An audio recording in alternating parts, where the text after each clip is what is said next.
Welcome to part one of the Revell Shelby Mustang GT350H build-up. It's a bit of a mouthful. I'm not sure what any of that stands for, apart from the fact that it's a Shelby Mustang. The 350H bit, not really too sure. I'm not really too much of a car nut myself. There are certain cars out there that I do like, and cars that I will build. But I'm going to concentrate on this one for the minute. The reason why I'm doing this build mainly is because I've had an issue with the 1350 refit Enterprise. I've had some quite bad quality control issues with that kit, and I spoke to Round 2 and they're going to be sending me a new kit out in the post. So it's going to be about 2 or 3 weeks before it gets here, and as most of you modelers know, if you haven't got anything on your bench, you start to get a little bit antsy. So I've just decided to break out this kit that I brought a few years ago, and I just thought, well, you know, now's a good time to build it. Really, it gives me something to do whilst I'm waiting for the Enterprise to come in. So I'm not going to be doing anything fancy with this. Really, it's just going to be an out of the box build.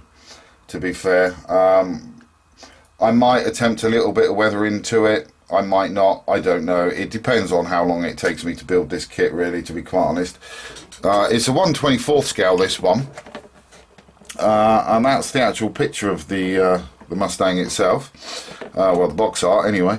And then we've got some different little pictures of what the car should be looking like. So that's that. And this was bought, as you can see there by the price, $16.99. That was bought quite some time ago, and you can see by Model Zone as well. They went out of business a little while ago as well. But I don't really know too much about, as I say, I don't know too much about cars, so I don't know what all the components are. I mean, obviously we've got things like the engine block there, and the suspension, and the prop shaft, and the rear axle. And then you've got, you know, the chassis. But as for what all the other parts are, I mean, there's some pulley systems on there and bits and pieces, but I'm not really too au fait with all the different parts of a car. This is the actual body itself. As you can see, it's still in its bag. We've got the tyres in there as well. And then we've got some glass for it as well, and the headlights are in there, which is great. And then we've also got another bag of chrome parts, which is just there. Now, I'm not really too sure why they would do the oil pan in chrome. I don't know, but I'm going to paint that because that, well, as far as I'm aware, shouldn't be that colour. And then you've got the wheels down there, and the grille, and the bumpers. So there's a little bit of work that needs to be done to this. Oh, and we've also, I believe, that's actually the console, a part of the console there. I think that's where all the dials and the gauges go. Gauge cluster, I guess. So yeah, so that's about it. I'm not going to be doing anything too fancy to this kit. I'm just going to be building this, as I say, straight out the box. As you can see, I mean, the kit is white, so I don't want this car to be white, and I really don't want it to be black either. So what I've got is this stuff. It's deco art, and it's a acrylic paint. And it's also metallic. It's actually called the Festive Green. So I'm going to be painting the model in this colour. And I think it should actually, I think the colour should go quite nicely together with the gold stripes on the car there. So I'm going to get on and do some work to this. I'll most probably start on the interior bucket, actually, to be quite honest. So as soon as I've got some work done to that, I will come back to you. Okay, so we've managed to get some work done to the car. It's a bit strange working on a car rather than a starship. For one, there's no lights. I'm a bit lost without the lights, but there you go. This is what the tub is looking like. We've got the colours in there. I've basically gone for a leather brown interior with a beige as well. sort of leather effect. We can see we've got the dashboard in there. All the gauges have been put in as well. They were all decals. We've also got the gear stick in place. I'm not sure why Revell thought it would be a good idea to have the whole gear stick and the gator in chrome, but you know, hey ho. So I've just painted that all matte black apart from the handle. I decided, sorry, the knob. I decided to leave that in chrome. But that's not looking too bad now. That's looking alright. So that's that finished. I've had a bit of a problem with the craft acrylics. I'm not really sure what was going on, but I managed to get the engine painted, and then it blocked up my airbrush completely.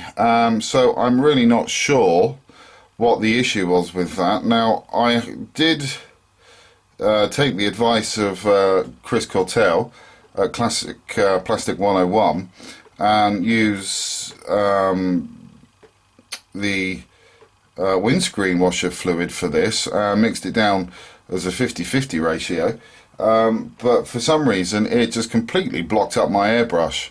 I have no idea why. I mean, I've actually still got that sitting in cleaning fluid at the moment. It's just that blocked up. So don't know what the problem is there. So I think I'm going to need to strip the engine down again and repaint that a different colour, because I really did want that to be painted the same colour as the car itself. So I just need to think about that one now. We've also got the tail lights done as well. I've painted the outside of those in black, and then on the inside I've just used the Tamiya Clear Red just to fill in the tail lights there. So they look pretty good. The wheels, I didn't like the way that they were looking. They were too chrome for my taste. So I've just basically put a matte coat over those, a matte clear coat, to help bring the sheen down on those, and they're looking alright now. That's kind of where I wanted them. And I've just got a few other bits and pieces done to it as well. I've got the shock absorbers painted. I've also got the exhaust painted, the exhaust manifolds, and also a little hose there. And I think that's the starter motor, not sure, but that's been painted. I've got the fan painted, and I've also got the pulley system painted. But again, if I change the colour, I will need to go in and change the colour of the pulley wheels on that, because they're green now. So they've been done.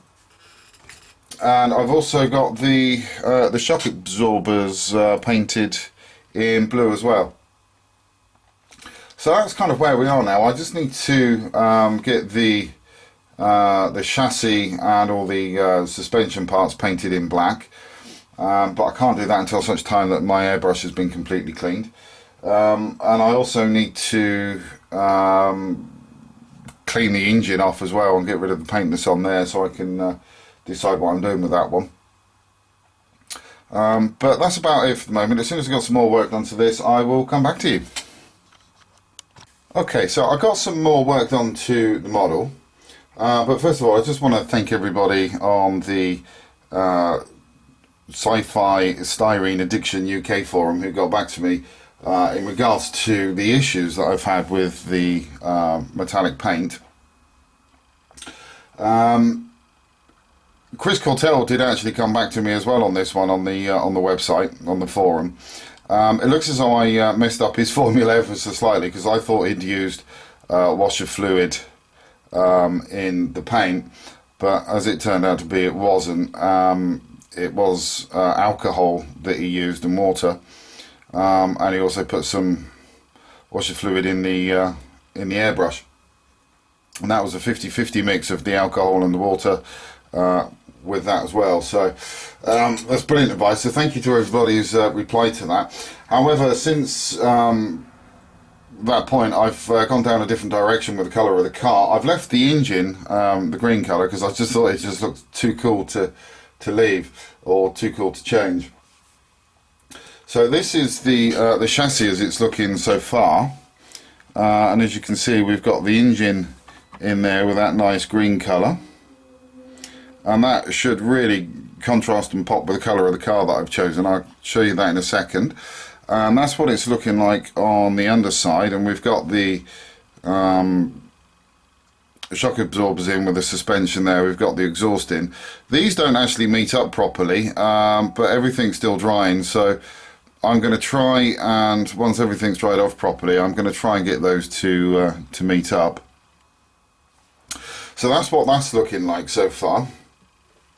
One of the other things I did have to go in and do as well was actually black the bottom of the interior tub. I didn't realise that when it's on the chassis you're actually going to see some of the bottom of it, and it was actually white before, so I've just gone in there and painted that to make sure that that's okay. So the colour of the car, I think for me this is the most interesting bit. That's what she's looking like at the moment. That has actually been done with bronze, which is a metallic colour. It's looking very, very dark. I don't know whether I can get my camera, the torch to pick some of this out. Let's just bring that up closely, but you can hopefully see some of the metallic pigments popping through on that paintwork. So that's actually looking good. There's a bit of dust that's built up on it since I've painted it, but you can actually see the metallic pigments coming through that. That's actually a matte paint, so I will need to go over that with a gloss. A gloss clear varnish, just to help with that one, to bring that up to a nice shine. But I still think you're going to get quite a nice sort of contrast really between the gold stripes on that and the brass colour itself. So what I need to do is I just need to give that a coat of clear lacquer first, and then once that's dried I'll be able to put the decals on and then seal it with another coat of gloss lacquer once that's dried. But that's actually starting to look quite good, and we've also got the other parts of the car painted in the same colour as well, and then we've got the little scoops down the side there that have been painted in the same colour. I should have really attached those to the model first before I painted them, but hey ho, you know. You know, these things do happen, I guess. So that's actually not looking too bad at the moment. I'm quite happy with the way that that's going. So I just need to wait for the paint on that to dry properly before I can carry on. I've got one of the other little sub-assemblies done. That's the radiator for the front of the car. But that's about it for the moment. But it is coming along quite nicely. It's going a bit quicker than I thought it would have done, actually, to be fair. But I guess that's because I'm so used to doing the starships, putting all the lighting in and all the mods that need to be done for that, just doing a model straight out of the box, when it's just painting that's required, doesn't actually really take that long. So this video might actually only be done in one part, whereas the other ones were done in several. So anyway, I'm going to continue with the model, guys, and I will get back to you as soon as I've made some more progress. Well, I think this model's actually got it in for me today. It's, for some reason, I'm not sure why, but you should hopefully be able to see that, I've put the clear lacquer over the top of the paint. Now that's absolutely dead smooth, but what's happened, by the looks of it, is that it's brought the pigment up out the paint and onto the surface. And it's done that in a few areas along the model and down that area as well. So unfortunately that's going to have to be stripped and redone. One of the other things I've noticed as well with the hood, you can see those, let's see if we can get that back. Yeah, there you go. You can see some lines that go downwards at an angle, And if you turn that around, you can actually see that those lines match the lines underneath the model there. So I'm not really sure what the hell's happened there, to be quite honest, but to suffice to say, that's going to have to be stripped down and repainted. I think what I might do this time around, because I didn't actually put a primer on this, so I think what I might need to do is, once this has been stripped, primer it first and then see if that actually helps. But I'm not really too sure. So I think tomorrow on the way home from work I'm going to be going and buying myself some Mr. Muscle's oven cleaner and putting that in a bag overnight just to get rid of all of the paint on this, and then hopefully we'll be able to repaint it. But apart from that, that was actually looking quite good, because you can actually see the metallic pigment coming through there. So it's a nice colour to have on the model. It's just a shame that that's actually happened to it. So anyway, it's going to obviously delay the build a bit longer, but that's okay. I've still got the chassis to work on, so I'll carry on with this, and hopefully we'll be able to turn something up. So I'll talk to you as soon as I've got something to show you. Okay, so we've managed to strip the paint off of the Mustang now. We've gone back to a green again. We keep changing our mind on this one, but I mean, I did like the green that was on it before. The only reason why I then sprayed it bronze was because I wasn't getting along with the craft acrylic paints. I've since spoken to Chris Cortell at Plastic 101, who's actually helped me through this difficulty, and I'm using a different type of acrylic paint as well. I'm actually using this one instead, and this is a lot smoother than the other craft acrylic that I had. Also, what I've done with this as well is I've done a little experiment, because when I've been building the Beetles, I have noticed that the metallic paints do actually take on a hue of the paint that's actually underneath them, or the colour of the surface that's underneath them. Like with both of the Beetles, they were white, and there was one part that was black that I sprayed, and you could actually tell the difference. The part that was black was a lot darker than the parts that were white. So with that in mind, what I've done with this model is, before I put the green paint down, I did actually spray the whole of the body with the Tamiya X12 Gold Leaf. So it's the body of the car was pretty much all looking like that colour. And once I sprayed it down with that and that dried off, I then hit it with several thin coats of the metallic green, and you can actually see in that paintwork some gold popping out, which is absolutely fantastic. So that was a happy little accident that I stumbled across there. So I think that's a technique that I will definitely be remembering for future car builds where I'm using metallic paints, which will be quite often, because I do prefer metallics to solids on cars. But that's not looking too bad now. That just needs to dry fully. That's been drying overnight at the moment.